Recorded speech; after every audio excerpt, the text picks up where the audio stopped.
Magandang araw bagong Pilipinas, narito ang Police News Express sa oras na ito.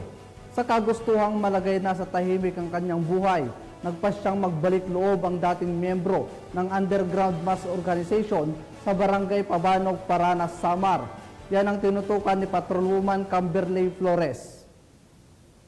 Tuluyan ng winakasan ng pakikibaka at nagbalik loob sa pamahalaan ang isang miyembro ng Underground Mass Organization sa himpilan ng 2nd Samar Provincial Mobile Force Company sa Barangay Pabanog, Paranas, Samar. Ang pagbabalik loob ay resulta ng matagumpay na pagsisikap at panawagan ng pinagsamang mga tauhan ng 2nd Samar Provincial Mobile Force Company at Regional Intelligence Unit 8 kasama ang 802nd Maneuver Company Regional Mobile Force Battalion 8. Samantala, nakatanggap naman ang nagbalik loob ng agarang tulong pinansyal at bigas mula sa mga kapulisan. Ang nasabing surrendery ay nasa kustodiya ng 2nd Samar Provincial Mobile Force Company para sa facilitation at dokumentasyon ng kanyang pagsasailalim sa programa ng ating gobyerno na Enhanced Comprehensive Local Integration Program o ECLIP. Ang pagbabalik loob ng dating miyembro ng OGMO ay nagpapakita na ang ating gobyerno ay seryoso ng wakasan ang insurhensya at terorismo sa bansa upang makamit ang isang bayan na ligtas, payapa at maunlad tungo sa minimithi natin na bagong Pilipinas.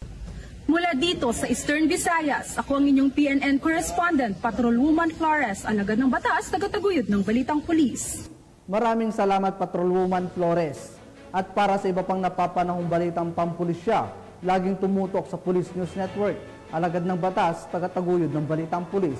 Ako po si Patrolman Julio Sam Acad, nagbabalita para sa Police News Express.